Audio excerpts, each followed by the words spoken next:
SD राज English में आपका दोबारा स्वागत है। हम लोग वर्ड फॉर्मेशन पढ़ रहे थे। इसके पहले हमने 2 वीडियो इस पे बनाई है, और अगर जो आप नए हैं ये आप इसको देख रहे हैं तो इसके पहले 2 वीडियो आप देख लेंगे तो ये वीडियो आपको अच्छे से समझ में आएगी।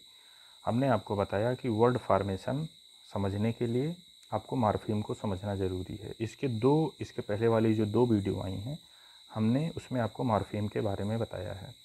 मॉर्फीम किसी भी वर्ड का मीनिंगफुल डिवीज़न होता है। अगर जो वो वर्ड दो मीनिंगफुल चीज़ों से मिलके बना है तो आप इसी को अलग कर देंगे तो उसमें 2 मॉर्फीम हो जाएगी। किसी में 3 मॉर्फीम हो सकती है अगर जो उसमें 3 डिवीज़न है तो अब इन्हीं के यूज़ करते हुए हम लोग वर्ड फॉर्मेशन सीखेंगे। अब देखो, जैसे आपने देखा होगा कि वर्ड कई टाइप के होते हैं। वर्ड आपके जो है कुछ ऐसे वर्ड होते हैं जो आपके उनमें आप फर्दर डिवीज़न नहीं कर सकते हैं, और वो किसी दूसरे शब्द से ड्राइव भी नहीं होते हैं। मतलब कहने का मतलब वो आप उनको प्राइमरी वर्ड बोल सकते हो, आप उनको मूल वर्ड बोल सकते हो। ना तो उनका डिवीज़न होता है, ना वो कहीं से न किसी से वो बने होते हैं। अब जैसे कुछ प्राइमरी वर्ड्स हम आपको यहाँ दिखा रहे हैं, तो सबसे पहले मैं आपको ये बताऊँगा। पहले हम आपको वर्ड फॉर्मेशन के लिए इस वीडियो में वर्ड के डिवीज़न को बताएंगे कि वर्ड किस टाइप के होते हैं, उनकी क्या प्रॉपर्टी होती है, और उनको मतलब इनको समझते हुए आप अपना आगे कैसे वर्ड फॉर्मेशन बढ़ा सकते हैं। देखो, इसमें पहला होता है आपका प्राइमरी वर्ड। प्राइमरी वर्ड एक ऐसे वर्ड होते हैं, अब जैसे इसमें एक्ट है तो ये एक्ट ओरिजिनल वर्ड है, ये किसी से ड्राइव्ड नहीं है। कहने का मतलब ये किसी दूसरे वर्ड से आपका बना नहीं है। समझ रहे हैं? ये आपका ओरिजिनल वर्ड है, इसमें कोई प्रीफिक्स सफिक्स नहीं लगा है। तो इन ऐसे वर्ड को आप जो है प्राइमरी वर्ड बोलते हैं। प्राइमरी वर्ड में फर्दर कुछ हम जोड़ करके, जैसे कुछ प्रीफिक्स जोड़ के, कुछ सफिक्स जोड़ करके नए शब्दों का निर्माण करते हैं। तो अब इसके बाद प्राइमरी वर्ड के बारे में बाद में हम आपको जो है कंपाउंड वर्ड के बारे में आपको जानकारी दे रहे हैं।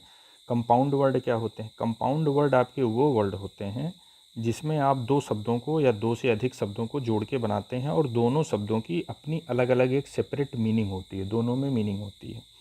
अब जैसे मून लाइट, मून का भी एक मतलब होता है, लाइट का भी एक मतलब होता है। नेवरदलेस, इसमें भी आपका जो है कहने का मतलब नेवर एक हो गया, एक आपका द हो गया, फिर उसके बाद लेस। कहने का मतलब 3 आपको मिल रहे हैं, तीनों की आपकी अलग अलग मीनिंग मिल रही है। समझ रहे हैं? तो कंपाउंड वर्ड 2 या 2 से अधिक शब्दों से मिलकर के ये आपके बने होते हैं, और सबकी सेपरेट अपनी मीनिंग होती है। उसके बाद जो है वर्ड की कैटेगरी में एक आता है आपका प्राइमरी डेरिवेटिव्स। प्राइमरी डेरिवेटिव्स क्या चीज़ होते हैं? प्राइमरी डेरिवेटिव्स वो चीज़ होते हैं कि जो एक आप कोई शब्द लेते हैं, उसमें इंटरनल चेंजिंग करते हुए उससे आप नया शब्द बनाते हैं। समझ रहे हैं? तो ऐसी चीज़ों को आप प्राइमरी डेरिवेटिव्स के अंतर्गत रख सकते हैं। जैसे इस बॉन्ड से, ये जो आपका बॉन्ड है, बाइंड से मतलब बाइंड से आपका बॉन्ड बन गया। ब्रेक से आपका ब्रिज बन गया। समझ रहे हैं? रिंग से रॉन्ग बन गया। समझ रहे हैं? तो ये ऐसे चीज़ आपकी होती हैं। तो ये इस टाइप की चीज़ें, कहने का मतलब इसमें आप देख रहे हैं इंटरनल चेंजिंग करते हुए आप नई चीज़ बना रहे हैं। इंटरनल चेंज मतलब आंतरिक आप परिवर्तन करते हुए, आप इसमें कोई प्रीफिक्स नहीं जोड़ रहे हैं, आप इसमें कोई सफिक्स नहीं जोड़ते हुए, इंटरनल चेंजिंग करते हुए एक वर्ड से आप दूसरा वर्ड बना रहे हैं। तीसरा क्या होता है? Secondary derivative. सेकेंडरी डेरिवेटिव्स क्या होते हैं? सेकेंडरी डेरिवेटिव्स वो होते हैं कि आप इनमें जो है कुछ प्रीफिक्स लगाते हैं या सफिक्स लगाते हैं। जैसे हैप्पी, हैप्पी के पहले ये हमने आपका अनहैप्पी लगा दिया। नया शब्द आपका, जैसे हैप्पी एक शब्द हमारे पास है, हमसे इसी से हमको एक नया शब्द मतलब हमको नया वर्ड का फॉर्मेशन करना है, तो इसी के पहले हमने अनहैप्पी लगा दिया, ये अन आपका सफिक्स हो गया। तो अब ये आपका सेकेंडरी डेरिवेटिव्स के अंतर्गत आपका आ जाएगा। क्यों? क्योंकि अब आप इसमें हैप्पी में आपने कोई इंटरनल चेंजिंग करते हुए नया शब्द नहीं बनाया। आपने क्या किया? आपने इसके पहले सफिक्स प्रीफिक्स जोड़ दिया। आप ऐसे आप सफिक्स भी जोड़ करके जो है आप बनाएंगे तो वो भी इसी सेकेंडरी डेरिवेटिव्स के अंतर्गत आपका आएगा। तो ये आपको जो है हमने वर्ड के बारे में रफली जानकारी दी है। अब इन्हीं का यूज़ करते हुए हम अपना जो है वर्ड फॉर्मेशन की प्रक्रिया को आगे बढ़ाएंगे। अब जैसे इसमें आप देख रहे हैं एक्ट, एक्ट आपका प्राइमरी वर्ड है। इसमें आप जो है ये आपने सफिक्स जोड़ा तो एक नया शब्द एक्टर आपका बन गया। एक्टिंग आईएनजी आपने जोड़ा, नया शब्द बन गया। समझ रहे हैं? तो रीनेक्ट, अब आपने इसके पहले आपने क्या जोड़ा, एक इसके पहले आपने जो है प्रीफिक्स एक आपने डाल दिया। तो ऐसे मतलब मूल शब्दों में, प्राइमरी वर्ड में आप प्रीफिक्स सफिक्स जोड़ करके नए शब्दों का निर्माण कर सकते हैं। समझ रहे हैं? फिर उसके बाद जो आपके होते हैं, जो ये हम आपको कंपाउंड वर्ड बताएं, तो कंपाउंड वर्ड में दो सेपरेट आपको वर्ड मिलेंगे या दो से अधिक सेपरेट आपको वर्ड मिलेंगे। अब जैसे ये है आपका, यहाँ पे आप देख रहे हैं मैन है, फिर ऑफ है, फिर आपका ये वार है, आपको 3 सेपरेट वर्ड आपको मिल रहे हैं। तो ऐसा यूज़ करते हुए हम जो है शब्दों को इस टाइप से जो है हम बना सकते हैं। अच्छा, इसमें आप प्राइमरी डेरिवेटिव्स में देख रहे हैं, प्राइमरी डेरिवेटिव्स में हमने इंटरनल चेंजिंग करते हुए बनाया था। अब इसमें एक नई चीज़ आपको बतानी है। नई चीज़ क्या बतानी है कि जैसे वर्ब का फॉर्म होता है, वर्ब का जैसे कुछ वर्ब ऐसी होती हैं जिसमें आप ईडी जोड़ते हैं, ईडी जोड़ के बनाते हैं। तो जब ईडी जोड़ के आप बनाते हैं, जैसे एक वर्ड है रीच,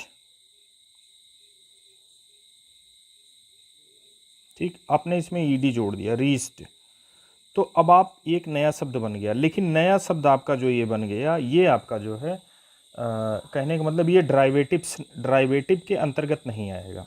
ये आपका ड्राइवेटिव्स के अंतर्गत वही वर्ड आते हैं जो कहने का मतलब नए शब्द बने। डिक्शनरी में आप उनकी देखेंगे तो नई मीनिंग मिलेगी। अब रीड की जो मीनिंग हो, सॉरी रीच की जो मीनिंग होगी वही रीच्ड की मीनिंग होगी। रीच्ड की मीनिंग कोई अलग से आपको डिक्शनरी में नहीं मिलेगी। रीच्ड की मीनिंग जब आप देखेंगे तो रेफर बैक टू रीच पे पहुंच जाएगा।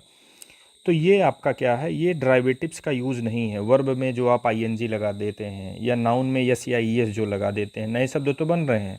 आपने जो है सफिक्स का यूज़ भी किया है, लेकिन वो ड्राइवेटिव्स के अंतर्गत नहीं आएंगे। ये क्या है, इनको इन्फ्लेक्शन बोला जाता है। इन्फ्लेक्शन के यूज से आप वर्ड फॉर्मेशन करते हैं, लेकिन वो वर्ड जो है आपके डिक्शनरी में सेपरेट मीनिंग नहीं देते हैं। तो अभी टोटल आप ज़्यादा वर्ड फॉर्मेशन में ज़्यादा फोकस आपका इन्फ्लेक्शन पे नहीं होता है। इन्फ्लेक्शन सिर्फ ग्रामेटिकल कैटेगरी को चेंज करते हैं। जैसे कोई वर्ब है आपने उसमें आईएनजी लगा दिया, कोई वर्ब है आपने उसमें ईडी जोड़ दिया, ये सब इन्फ्लेक्शन है। या किसी वर्ब में आपने यस या ईएस जोड़ दिया, या नाउन में आपने क्या किया, यस जोड़ के उसका प्लूरल बनाया। समझ रहे हैं? तो ये सब इन्फ्लेक्शन होते हैं। इन्फ्लेक्शन जोड़ने से नए शब्द नहीं बनते हैं। जब नए शब्द नहीं बनते हैं तो वर्ड फॉर्मेशन में, इसीलिए इन्फ्लेक्शन को जो है आपको उतना फोकस करके नहीं पढ़ाया जाता है। फोकस किसको करके पढ़ाया जाता है? ड्राइवेटिव्स को ही आपका जो है फोकस करके पढ़ाया जाता है, क्योंकि ड्राइवेटिव्स के यूज से नए शब्दों का निर्माण होता है, बल्कि इन्फ्लेक्शन से नए शब्द का निर्माण नहीं होता है। आपको वो नया जैसे दिखता है, लेकिन वो नया शब्द नहीं होता है। डिक्शनरी में आप उसकी मीनिंग देखेंगे तो उसकी सेपरेट कोई एंट्री आपको नहीं मिलेगी। इस वीडियो में हम इतना तक ही इसको सीमित रखते हैं। नेक्स्ट वीडियो में हम इसी में आपको और करीब जो है आपका और बताएंगे, और उसमें कुछ हम आपको शब्द लेकर के आएंगे, उनका प्रैक्टिकल यूज़ दिखाएंगे। जैसे एक शब्द मैं लेके आऊँगा, उसमें बताऊँगा कि इसमें कितने मार्फीम यूज हुई हैं, कौन सी बाउंड मार्फीम है, कौन सी फ्री मार्फीम है। बाउंड मार्फीम है तो बाउंड मार्फीम में ये इन्फ्लेक्शनल वाली है या ड्राइवेटिव्स है, और ड्राइवेटिव्स है तो ड्राइवेटिव्स में प्राइमरी ड्राइवेटिव्स है कि सेकेंडरी ड्राइवेटिव है। तो कहने का मतलब ये अप्लाइड सेक्शन, कहने का मतलब आप उसका एप्लीकेशन हम आपको सिखाएंगे, जो कि आपके परीक्षा के पॉइंट ऑफ व्यू से बहुत ही ज़रूरी रहेगा। वीडियो अगर जो आपको पसंद आएगी तो आप इसको जो है चैनल को सब्सक्राइब कर लीजिएगा, जिससे फर्दर अगर जो मैं वीडियो पोस्ट करता हूँ तो तुरंत आपको जो है आप तक पहुँच जाए। थैंक्स।